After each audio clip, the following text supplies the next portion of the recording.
everyone, and happy, what is today? October 12th. Happy 12th day of Halloween. So today, in the spirit of my very favorite holiday, I thought I would go ahead and recommend some fun Halloween reads. Having some issues. I'm like having to shove this hot dog behind my neck roll so it stays up. Is this cute? Do I actually look like a hot dog? So today I'm going to be recommending reads based off of 3 age groups. I'm going to be doing middle grade, YA, and adult books. And none of these are actually going to be scary because I'm a baby and I can't do scary books, but some of them might be a little bit eerie.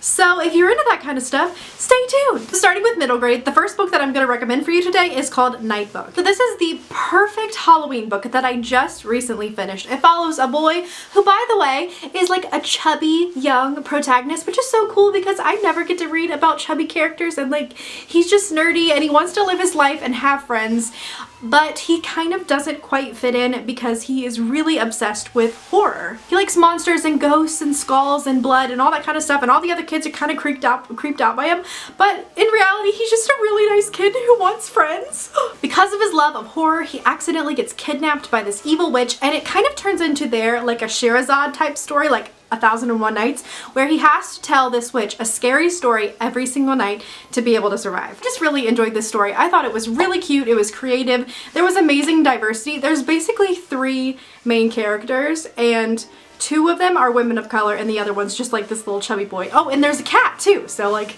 you know, a woman of fur. The next middle grade book that I'm going to recommend for you is The Wizards of Once. Now, I have been raving about this book ever since I read it I think I've read it in the spring, but it is so great. If you get a chance, pick up the audiobook. It's narrated by David Tennant, who plays Doctor Who, and Barty Crouch Jr. from the Harry Potter series. It was just absolutely remarkable. I love when audiobooks have sounds and music in them.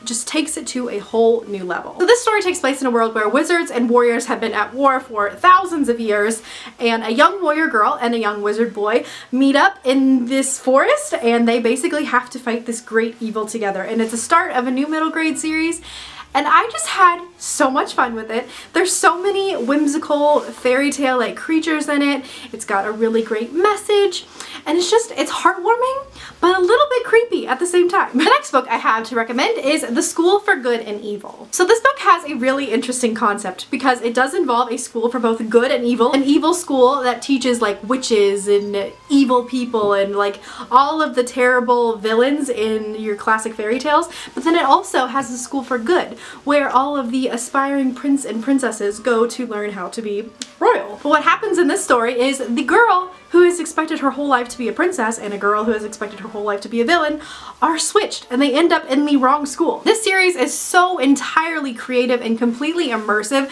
It kind of almost gives you like this Hogwarts type feel because every school is so incredibly atmospheric and just incredibly detailed to the point where it's like Hogwarts. I'm specifically recommending this because the School for Evil just has this creepy, dusty, spidery, monstrous vibe, and I think it would be the perfect October read. Next we have Coraline by Neil Gaiman. Most people are pretty aware of Coraline. The movie is absolutely excellent, and to be completely honest, I kind of recommend the movie more than the book, but anyway. The story follows a little girl who's just moved to a new town with her family. Her parents are too busy kind of living their adult life, and so Coraline, bored, starts exploring the house, and she finds this portal into another world that is actually like a parallel dimension where she also has a mother and father there, but they have button eyes. And not only is there that, but there is something very eerie about the world, kind of uncanny and not quite right. From there, Coraline has to save her parents, and it is just a very eerie tale of being appreciative for what you have, loving your family, and the depths that someone will go to save the ones they love. And the very last middle grade I have to recommend is The Dreadful Tale of Prosper Redding. This follows a young boy whose great-great-great-grandfather made a deal with a demon, and if the curse is ever enacted, that demon is going to come live in the youngest member of the family. So of course, the curse gets activated and young Prosper gets this demon wolf guy to come live inside of him, and there's just a whole bunch of antics that happens from there. So this story is perfect for this time of year. This book takes place in this Salem type town where the trees are just turning and everyone's super obsessed with Halloween. There's kind of like this history that goes along with it, and they celebrate these ancestors, and there's a bunch of, you know, pilgrims and, you know, witch burnings and all of this cool stuff in this town. It definitely has Hocus Pocus town vibes. Look at the end papers. Like, how kind of creepy haunted house is that? Issues. Oh, it's so hard being a hot dog. Just relishing in it. Oh, I'm mustering up the courage for all of these No, we're done. We're done. Okay, so moving into YA, I'm going to recommend The Spellbook of the Lost and Found by Moira Fowley Doyle. This is an amazing book, and nobody reads it, nobody talks about it on BookTube, and it's so good. So this story takes place in Ireland. It is a dual perspective novel that follows multiple teenagers as things start to disappear that never should have disappeared. It starts out with very small things like shoelaces and keychains and things like that, and then all of a sudden it grows to something much darker. This book is about witches, so it makes it perfect for Halloween, but it's also just got this really dark, sinister kind of vibe. Like, you know something's off, but you don't quite know what it is. It's also incredibly atmospheric. Like I said, it takes place in Ireland in this old town, and it's always rainy, and there's things happening, and there's a lot of parts that take place in the woods, and yeah, you're just, when you're reading it, you're in it. So my next recommendation is Diviners by Libba Bray. This is a novel that takes place in the 1920s, and it deals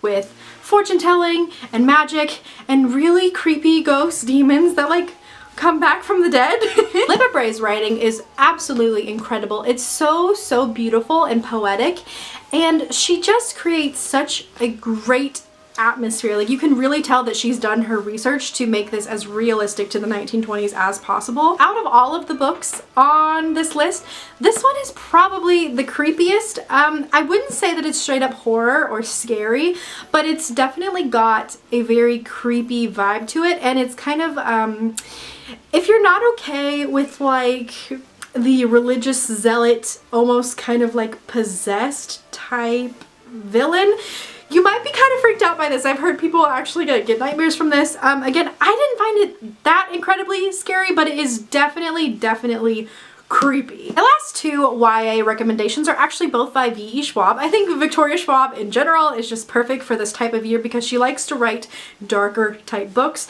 So I'm going to be recommending both This Savage Song and The Archive. Now, This Savage Song follows two teenagers who are living in this world where sins create monsters, and the monsters are kind of taking over the world. It's becoming like this post-apocalyptic type playing field. And it follows a girl who wants to be a monster and a boy who wishes he wasn't a monster. The book is very dark and bloody, and it's filled with monsters and despair, so I just think it's perfect for this time of year. And then The Archives follow a girl who is a keeper, and it is keepers' jobs to make sure that the ghosts of dead people who are stored away in this place called the library do not escape. Unfortunately for our main character, someone is systematically awakening ghosts, and they're trying to get back into the mortal realm, and that can cause panic. This book is just perfect for this time of year because it's got creepy ghosts and like long, eerie hallways that, like, when you get to these hallway scenes, it's like the passage between the human world and this ghost library.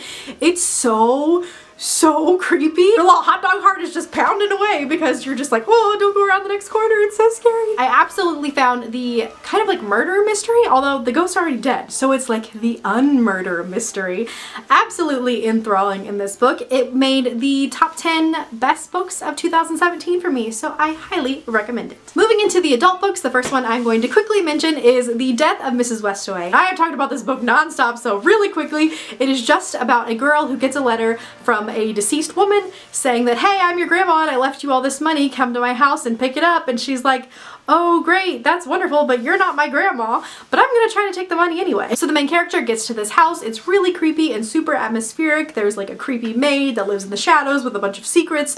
All of the family members that come there also have a lot of eerie things about them.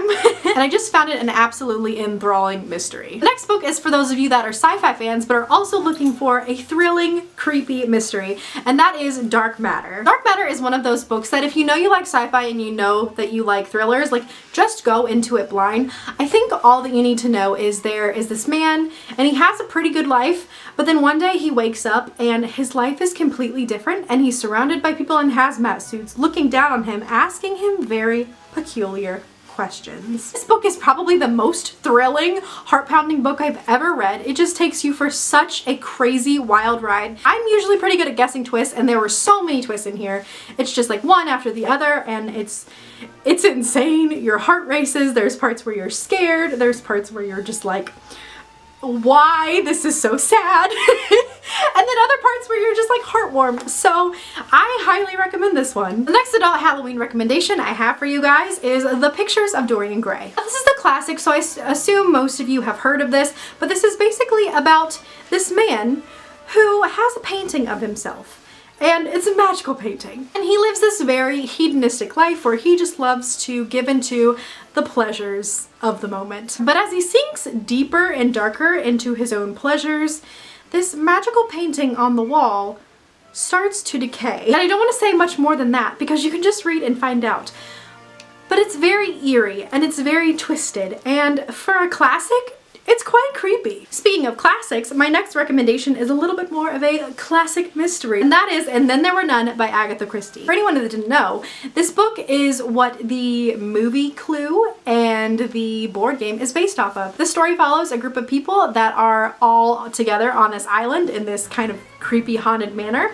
And one by one, they start to be killed off. I love stories like this that have people in a very small, secluded setting where everyone's crunched in together and no one can leave and every single person could be a culprit. So this is just a fun, whodunit, quick-paced mystery that I think would be perfect to read on Halloween night. And I don't think that I could do a Halloween recommendation video if I did not include Night Film by Maurice Peschel. Now, this book follows a reporter as he tries to piece together the apparent suicide of a cult classic film producer's daughter who apparently died of suicide, but the evidence doesn't quite point to suicide. This book is told in a mixed media format, kind of like a dossier style. It's got a lot of creepy pictures and things to keep you enthralled. What I personally loved about this book was how, like, minutely it towed the line between the supernatural and the realistic. So you go back and forth during this novel not knowing if her death was caused by, like, demons and curses, or if it was something more natural to our world. It's not a secret that I wasn't really a fan of the ending of this novel, but a lot of people are. They love the trope that was employed in the end.